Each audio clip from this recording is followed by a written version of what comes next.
Hello दोस्तों, तो बढ़ते हैं इस सीरीज के लास्ट एपिसोड की तरफ। वीडियो पसंद आए तो वीडियो को लाइक और चैनल को भी याद से सब्सक्राइब कर देना। एपिसोड की शुरुआत बिल्कुल उसी सीन से होती है जहां शनी फन ने शेनमिंग को देखकर अपनी आंखें वापस से बंद कर ली थी, पर वो बोला कि ठीक है बेटा, मैं भी देख लेता हूँ कि तुम मुझे कब तक इग्नोर करोगे। बाहर आकर उसने यूवी से जेन के बारे में पूछा। उसे ना चाहते हुए भी सब कुछ बताना पड़ा। दूसरी तरफ जेन डॉक्टर से कंसल्ट कर रही होती है शनी फन की कंडीशन के बारे में। दूसरी तरफ चेंगमू शनी फन से कह रहा था कि तुम फिक्र नहीं करो, मैंने तुम्हारे लिए वर्ल्ड के बेस्ट डॉक्टर्स का बंदोबस्त कर लिया है। उसे तो इस बात की खुशी थी कि अब जेन इसको नहीं बल्कि मुझे चूज करेगी। जबकि जेन जब शनी फन के पास वापस आई तो वो अभी भी इसे यही समझा रहा था कि इस बात को अच्छे से दिमाग में डाल लो, तुम्हारा और मेरा रिश्ता सिर्फ बॉस और एम्प्लॉय का है। जेन उसकी सारी जली कटी बातें सुनती रही और आखिर में कहने लगी कि याद है तुमने मुझसे एक सवाल किया था कि अगर मुझे पता चल जाए कि तुम मरने वाले हो तो क्या मैं फिर भी तुमसे प्यार करूंगी। आज मैं तुम्हें उस सवाल का जवाब देती हूँ कि हाँ, मैं फिर भी तुमसे प्यार करूंगी। तुम अपना बताओ। ये सुनकर शनी फन ने दूसरी तरफ मुंह कर लिया, जबकि जेन ने उसे बातें सुनाना शुरू कर दिया कि मैं जानती हूँ तुम मुझसे प्यार करते हो, लेकिन आखिर तुम एक्सेप्ट क्यों नहीं कर लेते? क्या तुम इस अफसोस के साथ मरना चाहते हो? पता नहीं क्या कुछ बुरा भला बोलती रही और शनी फन सुनता रहा, पर आखिरकार जब वो जाने लगती है तभी शनी फन ने उसका हाथ पकड़ा और उसे अपने करीब लाकर किस कर दिया। उससे अपने दिल की बात भी कह दी कि मैं तुमसे प्यार करता हूँ, मुझे फ्यूचर के बारे में तो कुछ नहीं पता, लेकिन अब मैं मजीद अपने आप को फोर्स नहीं करूँगा। जेन तो ये सुनकर बहुत ही ज्यादा खुश हो गई थी और आज से ये दोनों गर्लफ्रेंड बॉयफ्रेंड बन गए। तब तक लुई इसको लेने के लिए आ गया था। रास्ते में जाते हुए लुई ने उसे सवाल किया कि तुम शनी फन की कंडीशन के बारे में बहुत अच्छे से जानती हो, तो अभी भी उसके साथ रिलेशनशिप में क्यों रहना चाहती हो? और वो बोली कि मैंने खुद को बहुत समझाया, मगर मैं उसके बगैर नहीं रह सकती, इसलिए मैं उसको एक नई जिंदगी देना चाहती हूँ। यहाँ हमें चेंगमू को दिखाया गया जो कि शनी फन की कंडीशन को लेकर डॉक्टर से बात कर रहा होता है। वो बेचारा तो इन दोनों की रिलेशनशिप से बेखबर था। इवन के जब वो शनी फन से मिलने के लिए आया तो शनी फन उसे अपने रिलेशनशिप के बारे में बता देना चाहता था, पर वो बार बार इसे चुप करा दिया करता कि मैं जानता हूँ तुम दोनों का रिलेशनशिप क्या है, एक बॉस और एम्प्लॉय का, मुझे इस बात से कोई भी मसला नहीं। और उसकी बात सुने बगैर ही वहाँ से चला गया। खैर जेन और शनी फन तो अपनी ही लाइफ में मगन हो गए। एक दूसरे को गर्लफ्रेंड बॉयफ्रेंड की तरह ट्रीट करने के साथ साथ एक दूसरे को ज्यादा से ज्यादा टाइम देने लगे। दोनों की लाइफ बहुत ज्यादा खूबसूरत हो गई थी और ऐसे ही दिन गुजरते रहे कि एक दिन अचानक से जेन के सामने बहुत सारे फैंस आ गए थे उसका ऑटोग्राफ लेने के लिए। इसी दौरान शेनमिंग ने जेन से कुछ पेपर्स पर साइन करवा लिया था और उसे पता तक नहीं चला, जबकि अगले ही सीन में वो जेन के सामने बैठा होता है और ये सोच रही थी कि क्या ये मुझे पैसे ऑफर करेगा कि मैं इसके भाई को छोड़ दूं। वो भी कुछ ऐसा ही करने वाला था। दूसरी तरफ यूवी ने शनी फन को बताया कि शेनमिंग चाहते हैं आप सर्जरी के लिए राजी हो जाओ। वहाँ शेनमिंग को शनी फन की कॉल आ गई थी और उसने इसे बताया कि मैं सर्जरी करवाने के लिए राजी हूँ। ये बात अचानक से सुनकर तो वो बहुत ज्यादा खुश हो गया और शायद उसे रियलाइज हुआ कि ये सब कुछ जेन की वजह से हो रहा है। अब उसने भी यू टर्न ले लिया। जेन से कहता है कि इस कॉन्ट्रैक्ट के अकॉर्डिंग तुम्हें शनी फन को खुश रखना होगा और ये जिंदगी की जंग लड़ने में उसका साथ देना होगा। जो कहकर वो चला गया और जेन को तो समझ नहीं आती है कि अचानक से इसने अपना बिहेवियर इतना बदल कैसे दिया। नेक्स्ट सीन में लुई को दिखाया गया। वो ज्यादा से ज्यादा निशा की लाइफ में इंटरफेयर करने लगा था और उसका ख्याल रखने लगता है और वो भी इसे रेसिस्ट नहीं कर पाती। इवन के वो लुई के साथ उसके घर तक आ गई, जिससे उसकी पुरानी यादें ताजा हो गई कि किस तरह पहले वो इसके घर आया करती थी और उसे कितना अच्छा फील होता था। दूसरी तरफ जेन शनी फन को खुश रखने के लिए उसे डिफरेंट एक्टिविटीज कराने लगी। रात में भी उसे अपने साथ बाहर ले जाया करती और कहीं भी उसके साथ रोमांस करना शुरू कर देती थी। खैर ये सब कुछ तो होना ही था। एक रात जेन ख्वाब में ड्रामा की शूटिंग देख रही थी जिसमें वो अपने आप को मेन फीमेल लीड देख रही होती है, लेकिन कुछ देर के बाद एक कॉल के साथ उसकी आंख खुली। लुई ने उसे बताया कि वो कितनी ज्यादा फेमस हो गई है, जो सुनकर तो उसे यकीन ही नहीं आ रहा था कि आज ही तो मैंने ख्वाब देखा, ये कैसे हो सकता है। जब वो कंपनी पहुंची तो फैंस उसके लिए बहुत सारे गिफ्ट्स लेकर आए थे। सभी मेंबर्स ने उसका अच्छे से वेलकम किया और वो बहुत ज्यादा खुश हो रही थी। आफ्टर दैट वो शनी फन को अपने सारे गिफ्ट्स दिखा रही होती है। नेक्स्ट सीन में शनी फन चेंगमू को बुलाकर ड्रामा कॉन्ट्रैक्ट के बारे में बात कर रहा था, जिसमें सारी इन्वेस्टमेंट चेंगमू करने वाला है, पर वो बोला कि मैं क्या और कैसे करने वाला हूँ, मुझे किसी को बताने की जरूरत नहीं, और वहाँ से चला गया। आफ्टर दैट जेड ने उसे डिनर पर इनवाइट किया था क्योंकि वो इसे इतनी बड़ी फेवर दे रहा है, पर चेंगमू कुछ ज्यादा खुश नहीं था क्योंकि वो इसके साथ कैंडल लाइट डिनर करना चाहता था। खैर अब क्या ही हो सकता था, लेकिन इसके बाद जेन की लाइफ जरा मुश्किल में पड़ गई क्योंकि फैंस उसे जहाँ भी देखते तो वो ऑटोग्राफ और पिक्चर्स लेने के लिए भीड़ बना देते और हर बार बेचारे शनी फन को उसे बचाने के लिए आना पड़ता था क्योंकि अब वो इसका बॉयफ्रेंड भी है तो उसकी जिम्मेदारी और भी जरा बढ़ चुकी। खैर अब वक्त आ गया है ड्रामा के उस नए प्रोजेक्ट को स्टार्ट करने का, जिसके लिए ये सभी लोग एक नई लोकेशन पर जा रहे थे। जेन खुद में ही मगन गाड़ी से बाहर देख रही थी तो उसे चेंगमू नजर आया आया जो इसे आंख मारता है, जबकि पीछे ही हमें एक और आदमी नजर आया जिसका क्या रोल है उसके बारे में तो हमें बाद में पता चलेगा। खैर जब ये सभी लोग लोकेशन पर पहुंच गए तो यहाँ शनी फन की नजर एक गाड़ी पर पड़ी जो उसे याद आया कि उसने रास्ते में भी आते हुए देखी थी, इसलिए उसको जरा शक होने लगा। दूसरी तरफ जेन अभी जा ही रही होती है कि अचानक से वो आदमी इससे टकराया और नीचे गिर जाता है। जेन ने उसे उठाया और सॉरी कहा, जबकि उस आदमी ने इसकी पॉकेट से की कार्ड निकाल लिया था। उधर शनी फन को भी सुकून नहीं आता। उसने सिक्योरिटी चेक करवाया कि यहाँ कौन आ रहा और कौन जा रहा है। इससे उसको कोई इन्फॉर्मेशन तो नहीं मिली पर उसका शक भी खत्म नहीं हुआ। वो वापस से उस गाड़ी की तरफ आ जाता है कि कुछ न कुछ गड़बड़ तो जरूर है। वहाँ वो आदमी जेन के रूम में आ गया था जो कि उसका फैन था और उसके करीब रहना चाहता था। थोड़ी देर में शनी फन भी जेन के लिए कुछ सामान लेकर उसके रूम में आता है। तब तक पीछे से जेन भी पहुँच आई, पर जब उसने देखा तो उसे अपना की कार्ड तो मिला ही नहीं। खैर मैनेजर ने उनके लिए दरवाजा खोला और वो अंदर इंटर हो गए। शनी फन अपनी दिल की तसल्ली के लिए अंदर जाकर चेकिंग कर रहा होता है, लेकिन वो जेन को इस बारे में पता भी चलने नहीं देता कि कहीं वो डर ना जाए। जबकि जेन को लग रहा था कि शायद ये आज की रात मेरे साथ स्पेंड करना चाहता है मगर मुँह से बता भी नहीं सकता। दोनों के बीच में ये कंफ्यूजन थी और वो जल्दी जल्दी से तैयार होकर बेड पर बैठ गई। इसी दौरान शनी फन को टेडी बियर की आंख में से कैमरा लगा हुआ मिला और वो समझ गया था कि यहाँ कोई न कोई तो आया हुआ था, जिसके बाद अब वो जेन से ये कहना चाहता था कि आज की रात मैं यहीं पर रुक जाऊं। मगर ये कहना उसके लिए आसान भी नहीं होता, जबकि जेन किसी और मूड में थी। पर जब उसने इसे कहा कि चलो अब तुम्हें सो जाना चाहिए तो ये बेचारी एम्बेरस हो गई और जल्दी से सोने के लिए चली जाती है। अगली सुबह चेंगमू ने जब शनी फन को उसके रूम से जाते हुए देखा तो वो इसे पूछने लगा कि तुम सुबह सुबह जेन के रूम में क्या कर रहे थे? मैं कुछ गलत नहीं सोच रहा, लेकिन मेरे सवाल का जवाब दो। जबकि वो कुछ भी कहे बगैर वहाँ से चला गया। नेक्स्ट सीन में उस आदमी को जब पता चला कि शनी फन ने उस कैमरा को ढूंढ लिया तो उसे बहुत ज्यादा गुस्सा आ रहा था और इससे पहले कि वो लोग यहाँ पर आते अब ये वहाँ से चला गया। रास्ते में जेन के सामने आकर उसे डंडा दिखाते हुए फोर्स कर रहा था कि गाड़ी में बैठो, इससे पहले कि मैं तुम्हें मार दूं। जेन भी अब यहाँ पर चालाकी से काम दिखाते हुए कहने लगी कि इसमें मारने की क्या बात, मैं ऐसे ही बैठ जाती हूँ, चलो मेरे हाथ बांध दो। उसके साथ बच्चों की तरह बिहेव करने लगी और उसे सिखाने लगी कि हाथ ऐसे नहीं बल्कि ऐसे बांधे जाते हैं, चलो मैं तुम्हें सिखा दूं। लेकिन असल में वो शनी फन के साथ कॉल पर थी। उसके कान में ईयरबड लगा हुआ था और वो उस आदमी के साथ एक माउंटेन वाले एरिया में आ जाती है। बातों ही बातों में वो शनी फन को भी गाइड कर रही थी और कुछ देर में वो पुलिस को लेकर यहाँ पर पहुँच आया था। उस आदमी को देखकर तो बहुत ही ज्यादा गुस्सा आया, लेकिन अब तो वो पकड़ा गया। यहाँ चेंगमू को जब इस बारे में पता चला तो उसने उस रिजॉर्ट की सिक्योरिटी और ज्यादा टाइट करवा ली थी। पर जब उसने शनी फन और जेन को एक दूसरे को हक करते हुए देखा तो वो बहुत ही ज्यादा हर्ट हो गया था। कुछ टाइम के बाद जब शनी फन इसके पास आया तो वो इसे बता देता है कि मैं तुमसे इस रिलेशनशिप को छुपाना नहीं चाहता था, पर तुमने मेरी बात सुनी ही नहीं और वो बोला कि चाहे जो मर्जी हो जाए मैं गिव अप नहीं करूंगा। नेक्स्ट सीन में जेन और शनी फन के लिए तो सब कुछ नॉर्मल हो गया था। शनी फन उसके पास ना होकर भी उसके हर चीज का ख्याल रख रहा था और सेम ऐसा ही जेन भी उसके साथ करती है। साथ ही वो दोनों अपने काम पर भी ध्यान दे रहे होते हैं। शूटिंग के दौरान जेन के हाथ पर चोट लग गई थी। वो पिक्चर लेकर शन को सेंड करना चाह रही होती है, लेकिन फिर उसे ख्याल आया कि मुझे उसे खामखा परेशान नहीं करना चाहिए। जबकि तभी चेंगमू उसके हाथ पर मरहम पट्टी लगाने के लिए पहुंच आया। जेन तो उसे मना कर रही थी पर वो बोला कि हाथ आगे करो। साथ ही उसे बताने लगा कि चाहे शनी फन तुम्हें अच्छा लगता हो पर मेरी नजर में वो तुम्हारे काबिल नहीं। मुझे डैड वापस बुला रहे हैं इसलिए मुझे जाना होगा, लेकिन एक बात याद रखो कि मैं कभी भी गिव अप नहीं करूंगा। जो कहकर वो चला गया। जेन क्या ही कह सकती थी, वो अपनी लाइफ में वापस से मगन हो गई और सारा ध्यान अपने शूटिंग पर देने लगी। दूसरी तरफ निशा का दिल भी अब लुई के लिए पिघलने लगा था क्योंकि उसका बेटा बाओ इसे डैड कहता है, तो अब ये भी क्या ही कर सकती थी। वहाँ जेन शनी फन को अचानक से देखकर बहुत ज्यादा खुश हो गई थी। आफ्टर दैट दोनों बहुत मौज मस्ती करते हैं और एक दूसरे के साथ टाइम स्पेंड कर रहे थे। एट द एंड शनी फन की तबीयत कुछ ठीक नहीं थी तो जेन उसे संभालते हुए अपने साथ ले जाने लगी और गाड़ी में भी उसका बहुत अच्छे से ख्याल रख रही थी। जब वो रिजॉर्ट पहुँचे तो जेन यूवी से कह रही थी कि आज की रात शनी फन सिर्फ मेरा है, तुम जाओ यहाँ से। उस बेचारे का मुंह तो देखने वाला था, जबकि वो शनी फन को अपने साथ रूम में ले गई।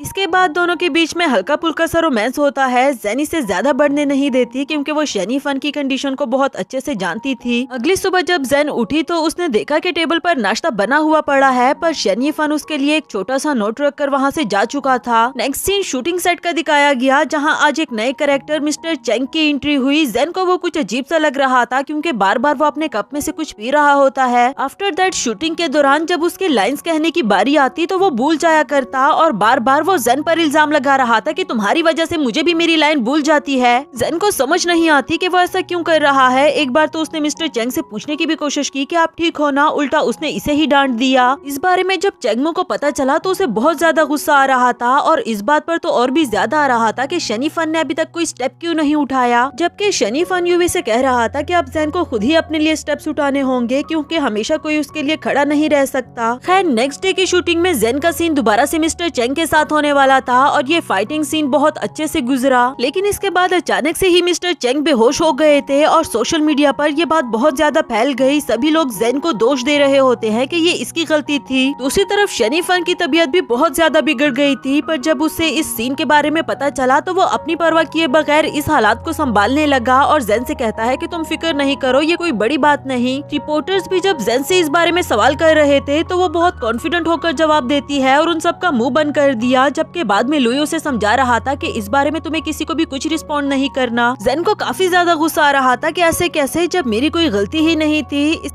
इसके बाद नेक्स्ट सीन में लुई अपने बेटे को अपने साथ ले जाने के लिए आता है और निशा को देखकर काफी अच्छा लगा कि वो अपने बच्चे की जिम्मेदारी उठाने लगा है, क्योंकि चाहे लुई को नहीं पता पर निशा तो ये बात अच्छे से जानती थी कि ये बच्चा उसका अपना है। नेक्स्ट सीन में एक तो चेंगमो और उसके डैड के बीच में बहस बढ़ती ही जा रही थी। उसे डैड बिल्कुल नहीं पसंद, सिर्फ इसलिए कि उन्होंने मेरी मॉम को डिवोर्स क्यों दे दी थी। दूसरी तरफ चेंगमो शनि फन से मिलकर उसे डांट रहा था कि तुम्हारी गर्लफ्रेंड के साथ क्या कुछ हो रहा है और तुम कुछ कर क्यों नहीं रहे, जबकि उसने बहुत काम वे में जवाब दिया कि वो मेरी गर्लफ्रेंड है, तुम्हें उसके बारे में फिक्र करने की कोई जरूरत नहीं। तभी चेंगमो को उसके सेक्रेटरी की कॉल आई कि आपके डैड की तबीयत बहुत ज्यादा खराब हो गई है, उन्हें हॉस्पिटल में एडमिट कर दिया गया। जो सुनकर तो वो फौरन वहाँ से भाग निकला। इसके बाद ज़ेन सोशल मीडिया पर देख रही थी कि मिस्टर चेंग वाले सीन की हाइप अभी तक खत्म नहीं हुई और इवन के वो खुद भी लाइव स्ट्रीमिंग में आकर अपने बारे में अच्छी बातें कर रहे थे और दूसरों को दोष दे रहे होते हैं। यहाँ भी ज़ेन ने नोटिस किया कि वो कहते कहते ही कुछ भूल जाते हैं और फिर कप में से कुछ पीने लगते हैं। इस तरह उन्होंने कई बार ज़ेन के सामने किया जो उसे याद आने लगा था। दूसरी तरफ दिन ब दिन शन की तबीयत बिगड़ रही थी, लेकिन वो खुद पर ध्यान नहीं देता। यूवी उनसे बार बार कहता रहा कि हमें स्विट्जरलैंड वापस चले जाना चाहिए, लेकिन वो बोला कि नहीं, अभी बहुत सारे काम फिनिश करने वाले हैं। After that Zen mister Cheng से मिलने के लिए हॉस्पिटल आई थी। उनसे बातें करते हुए जानबूझकर उनका वो कप नीचे गिरा दिया। ये देखकर तो मिस्टर चेंग तड़प उठे थे और हाथों में उठा कर पीने लगे, जो कि वाइन था। इधर ज़ेन कहने लगी कि आपकी ये कंडीशन वाइन पीने की वजह से है और आप बार बार मुझे दोष दे रहे थे। यहाँ दोनों के बीच में थोड़ी बहस हुई, जिसके बाद ज़ेन वहाँ से चली जाती है। वो जब जा ही रही थी तभी शनि फन को हॉस्पिटल में लाया गया और ज़ेन को पता तक नहीं चला। नेक्स्ट सीन में लुई ज़ेन के घर आकर उसे डांट रहा था कि तुम मिस्टर चेंग के पास क्यों गई थी, मैंने तुम्हें मना किया था ना। जबकि ज़ेन उसे काम डाउन करते हुए बताने लगी कि किस तरह मैंने लिन बाओ के साथ मिलकर एक रिपोर्टर को अरेंज किया था ताकि वो मेरी कुछ पिक्चर्स क्लिक करे और फिर सोशल मीडिया पर अपलोड कर दे, जिससे सबको यही लगेगा कि मैं मिस्टर चेंग से अपॉलॉजी करने को गई थी। लुई को यह सुनकर बहुत ज्यादा अच्छा लगा कि कितने अच्छे तरीके से ज़ेन ने इस सिचुएशन को हैंडल किया। इवन कि अब मार्केट में ज़ेन की डिमांड और भी ज्यादा बढ़ गई थी। उसके जाने के बाद ज़ेन शनि फन को कॉल करके इस बारे में बताना चाह रही थी, लेकिन यूवी ने कॉल उठाकर बताया कि बॉस इस वक्त बिजी है क्योंकि शनि फन ने ही उसे ऐसा करने को कहा था। अब ज़ेन अपने करियर के पीक पर आ चुकी थी। वो अपनी इस बिजी लाइफ को मैनेज तो कर रही होती है, पर साथ ही साथ वो शन के मैसेजेस या कॉल का वेट कर रही होती है, जो कि कहीं भी दूर दूर तक नजर नहीं आ रहे। कुछ दिनों के बाद ज़ेन एक कॉन्फ्रेंस में थी। वो अभी स्टेज पर आकर स्पीच देने ही वाली होती है कि उसने शनि फन को वहाँ से जाते हुए देखा। वो फौरन से उसके पीछे जाना चाहती थी। लुई ने फौरन से आगे आकर उसे रोक दिया था। धीमी आवाज में कहने लगा कि अगर इस वक्त तुम दोनों की रिलेशनशिप के बारे में किसी को पता चला तो तुम्हें गोल्ड डिगर कहा जाएगा, इसलिए खुद पर कंट्रोल करो। यहाँ ज़ेन ने उसकी बात मान ली थी, पर कॉन्फ्रेंस खत्म होने के बाद वो लुई के साथ हॉस्पिटल आई और शनि फन को बहुत ज्यादा डांट रही थी, जबकि वो बोला कि कुछ भी नहीं हुआ, बस नॉर्मल सा बुखार था मुझे, इसलिए मैं हॉस्पिटल आया। ज़ेन पूछने लगी कि ना कोई कॉल ना कोई मैसेज और तुम कह रहे थे कि बस नॉर्मल सा बुखार था। इधर लुई बोला कि माफ करना, इनका फोन डेड हो चुका था और मैं चार्ज पर लगाना भूल गया। शनि फन ज़ेन के सामने उसे डांटने लगा कि तुम इतने लापरवाह कैसे हो सकते हो, तुम्हारी सैलरी काट दूंगा मैं, जाकर इसे चार्ज पे लगाओ। इधर लुई ने निशा को हॉस्पिटल में देख लिया था और उनसे पूछने पर पता चला कि उनका बेबी बॉय गिर गया था, मैं उसे ही हॉस्पिटल लेकर आई थी। आफ्टर दैट लुई उस बेबी बॉय से बातें कर रहा होता है। वो इसे अपना कैमरा दिखाकर इसके बारे में कुछ पूछ रहा था, जिससे लुई को अपने एक दोस्त के साथ गुजारे हुए लम्हे याद आते हैं, क्योंकि पहले लुई एक फोटोग्राफर हुआ करता था। इधर निशा उसे देखकर सोच रही थी कि क्या तुमने अभी तक भी मूव ऑन नहीं किया। नेक्स्ट सीन में ज़ेन के शूटिंग का सीन दिखाया गया। उसे मेल लीड के फेस में शनि फन का फेस नजर आता है, इसलिए ही वो हर बार बहुत अच्छे से परफॉर्म कर पाती है। जबकि उधर डॉक्टर शनि फन का चेकअप कर रहे होते हैं, जिसके बाद यूवी उनको मना रहा था कि प्लीज हमें स्विट्जरलैंड चले जाना चाहिए, आप और कितना वेट करोगे। मगर वो मानने को तैयार तैयार ही कहाँ था। अगली सुबह वो जेन से चोरी छुपे मिलने के लिए पहुँच आया ताकि किसी को भी उन दोनों के रिलेशनशिप के बारे में पता ना चले। यहाँ उन दोनों ने साथ टाइम तो स्पेंड कर लिया, लेकिन कुछ घंटों के बाद लुई उनको सोशल मीडिया के पोस्ट दिखा रहा था कि तुम लोगों को क्या लगता है कि तुम लोग के बारे में किसी को पता नहीं चलेगा, ये देखो। शनी फन ने साफ साफ मना कर दिया कि किसी को भी इस बारे में रिस्पॉन्ड करने की कोई जरूरत नहीं, जबकि इधर जेन को गुस्सा आने लगा कि क्या मसला है इसमें अगर हम अपने रिलेशनशिप को पब्लिक कर दें। उसने बहुत सारे सवाल किए पर शनी फन उसके किसी भी सवाल का जवाब दिए बगैर वहाँ से चला गया। बाहर यूई भी उनसे यही सवाल कर रहा था कि आपने उस लड़की की खातिर अपने ट्रीटमेंट को डिले किया तो अपने रिलेशनशिप को पब्लिक क्यों नहीं कर देते। शनी फन ने बताया क्योंकि फिर मेरे मरने के बाद भी मेरा नाम उसके नाम से जुड़ा रहेगा, वो अपनी जिंदगी एंजॉय नहीं कर पाएगी, जो कि मैं बिल्कुल भी नहीं चाहता। ये सब बातें कहते हुए उसकी आंखों से आंसू आ रहे थे। दूसरी तरफ निशा का बेटा उनको रिकॉर्ड कर रहा था और पूछने लगा कि अंकल आप रो क्यों रहे हैं। यूवी उसके पास आते हुए कहने लगा कि नहीं बेटा अंकल रो नहीं रहे, और वो बोला कि क्या एक्टिंग कर रहे थे, जो सुनकर शनी फन सोच रहा था कि काश ये एक्टिंग ही होती। नेक्स्ट सीन हमें मीटिंग का दिखाया गया जहाँ चेंगमू सभी शेयर होल्डर्स को बता रहा था कि वो कंपनी का चेयरमैन बनना चाहता है क्योंकि उसकी डैड की तबीयत अब ठीक नहीं, लेकिन कोई भी शेयर होल्डर इस बात से राजी नहीं था। थोड़ी देर में चेंगमू का फादर पहुंच आया जो उन सब से कहता है कि मेरा बेटा इस कंपनी का चेयरमैन बनेगा, अगर किसी को इस बात से एतराज है तो मुझसे बात करो। चेंगमू को देखकर बहुत अच्छा लगा जिस तरह डैड उसका साथ दे रहे थे। इसके बाद नेक्स्ट सीन में लुई बेबी बॉय को जेन के घर छोड़ने आया था कि कल निशा की शूटिंग है तो आज रात ये तुम्हारे घर रुकेगा,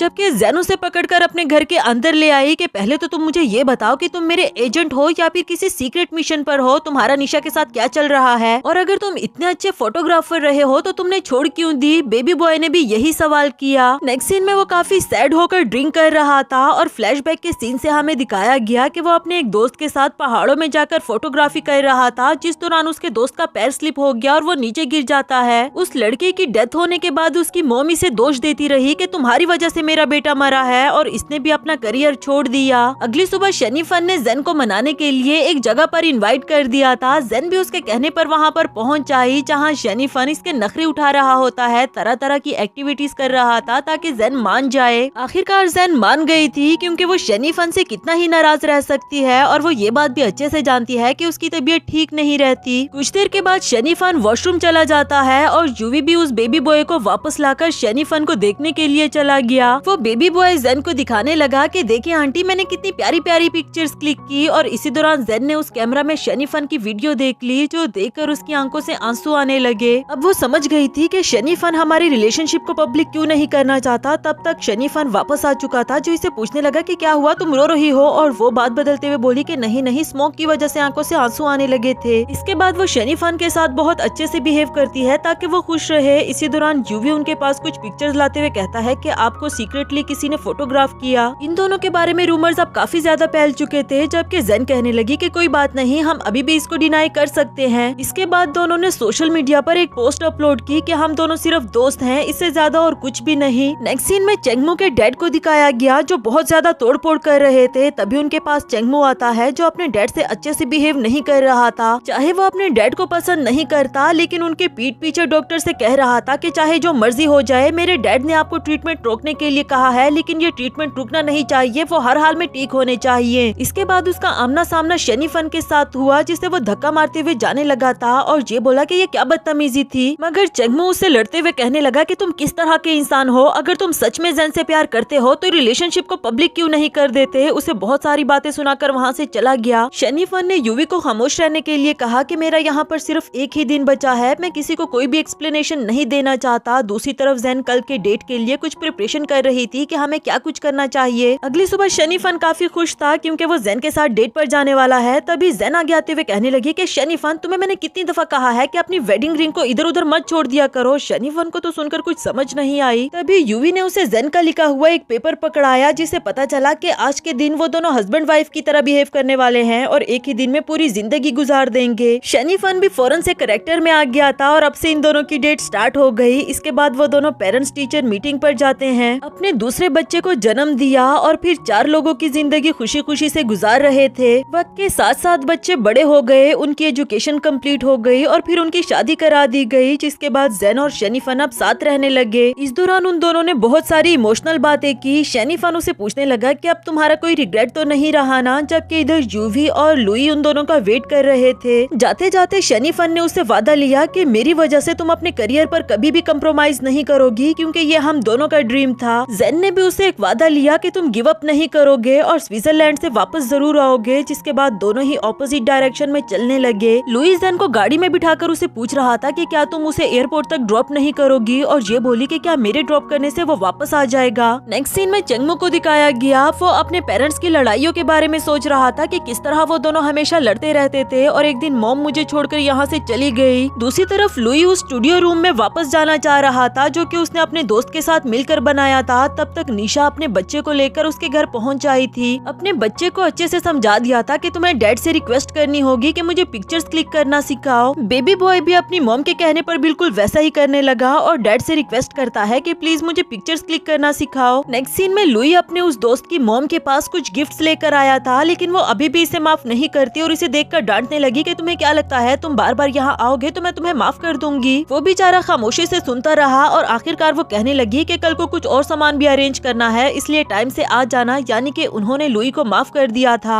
नेक्स्ट सीन में लुई और निशा बैठकर कुछ डिस्कस कर रहे थे और जब फ्यूचर की बात आई तो वो कहने लगा कि मैं अपने करियर को दोबारा से स्टार्ट करने वाला हूँ और उस पर्सन को भी अपनी लाइफ में फिर से लाना चाहता हूँ जिसे मैंने पास्ट में खो दिया था। क्या प्लीज तुम मेरी जिंदगी में वापस आना चाहोगी? जाते जाते निशा ने उसे हाँ कह दिया, जो सुनकर लुई बहुत ज्यादा खुश हुआ। दूसरी तरफ जेन और शनी फन एक दूसरे के साथ मोबाइल पर कनेक्टेड रहे, पर शन की हालत अब बहुत ज्यादा बिगड़ चुकी थी। इवन के सर्जरी के साथ भी उसके बचने के चांसेस सिर्फ 5% थे। एक दिन जेन एक कपल को देखकर इमोशनल हो गई और शनी फन से कहने लगी कि तुमने मुझसे पूछा था ना कि मेरा कोई रिग्रेट है या नहीं, तो मैं तुम्हें बताना चाहती हूँ कि हम दोनों की शादी नहीं हुई। मुझसे वादा करो कि तुम वापस जरूर आओगे। ऊंची ऊंची आवाज में रोने लगी और शनी फन को बता रही थी कि प्लीज सही सलामत वापस आ जाओ, जबकि उसने कॉल काट दी थी और उसके मुंह से खून आने लगा। इधर लुई भी जेन को संभालते हुए अपने साथ ले जाने लगा था।